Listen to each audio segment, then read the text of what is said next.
you know, that how do you call it, tendency for us to wake up and feel all groggy and I'll take an extra 10-20 minutes to simply sit and sort of wake up and warm up for the day, when in reality you probably don't need that.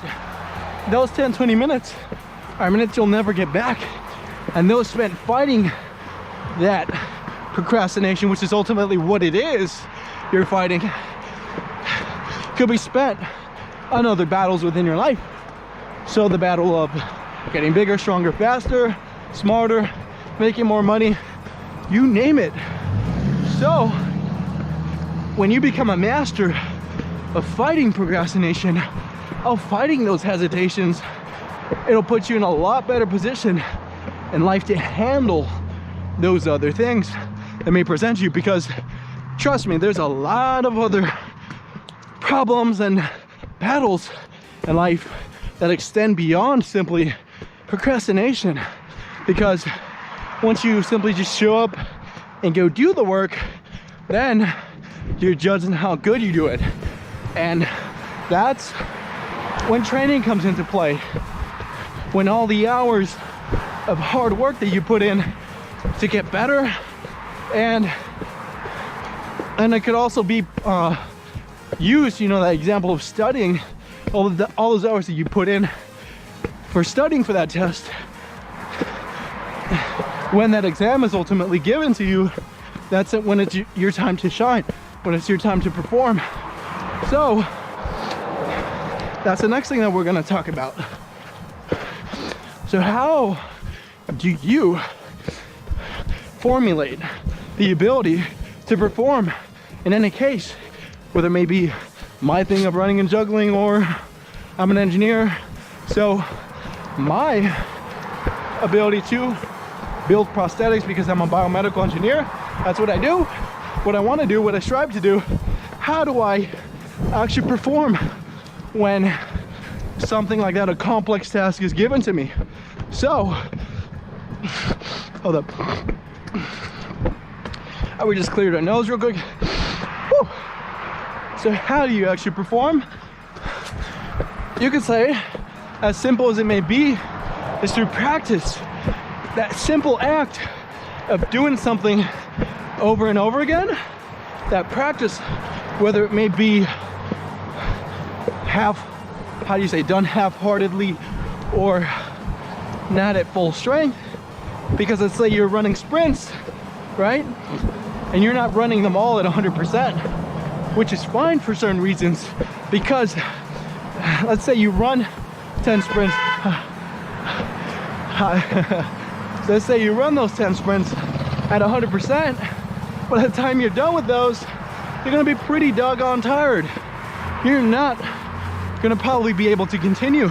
You're just gonna wanna sit down and do nothing and be a vegetable. I heard an, oh my God, you're a juggler, or whatever she said.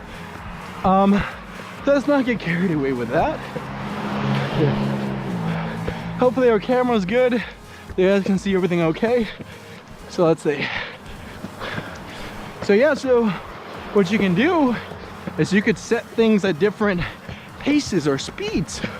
So you start off with 1 or 2 at 50%, get a little warm up going. That guy's speeding. Well, he's got to make the light. So let's say, so you start off at 50%, right? You do 1 or 2 sets, you get nice and warmed up and loose. So you bump it up to 60, 65. You start amping up the intensity, and to the point to where you simply go at your fullest, but you don't end there. See, the point of that, and one that I'll stress when I'm going to the gym and stuff, is that I don't want to finish at 100% of the weight or 100% of the so-called speed, because as I told you earlier, intensity might be a bad example, because in itself, when you go up, when you start low in weight and you go up to the highest weight and you go down, although the weight may be lower, you're starting to get tired. So in essence, the intensity never lowers. Your intensity is at 100%. Because when you're starting out and when you're warming up, it may be hard to get to full speed. So you start up at a lower speed because that might be your max for that moment, because we're not robots. We can't always run at 100% or go at 100% all the time. We got to warm up, we got to stretch the legs, got to stretch our minds. And then we have a point towards our maximum output, which is when you're sprinting at 100. Wow, that spelled a little loud. You guys probably know what that is. And so when you reach that point of going 100, that's essentially your goal. That's where you want to be. And from that within itself, it's going to tire you. You're going to get worn out from that.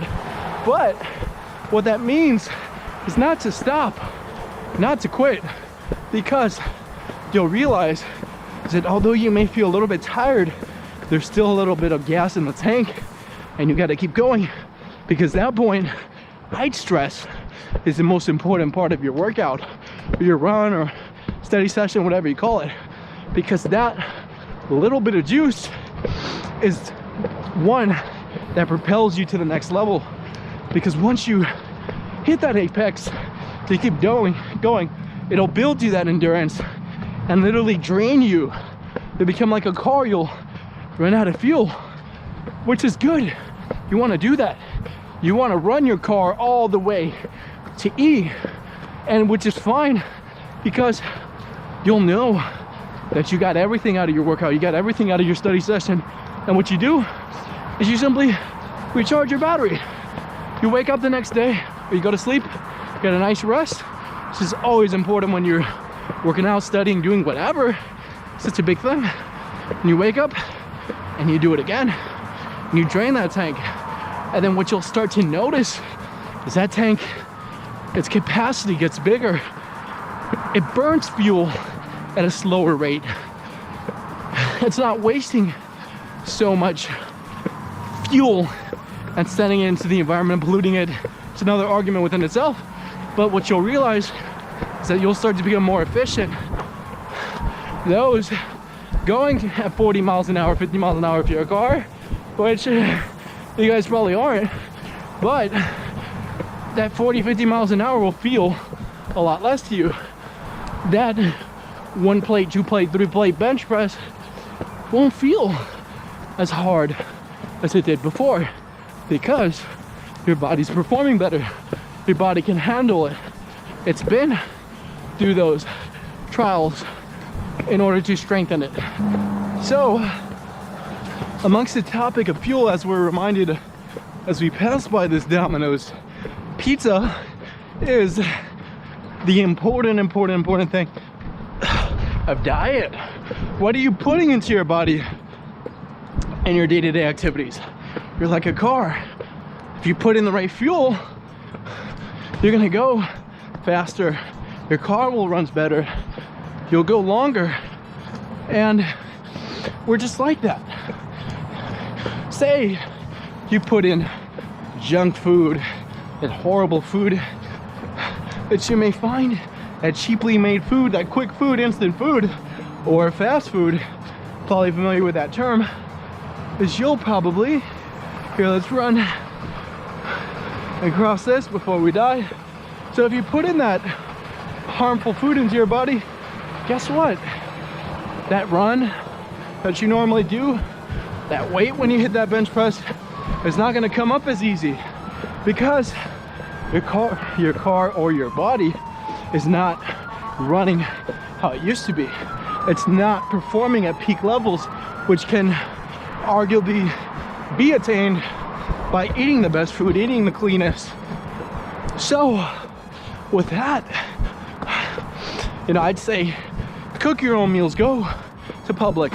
If you don't know to cook, which is a very important skill, something I picked up recently over the years, and I'll tell you this, I literally changed my life from that.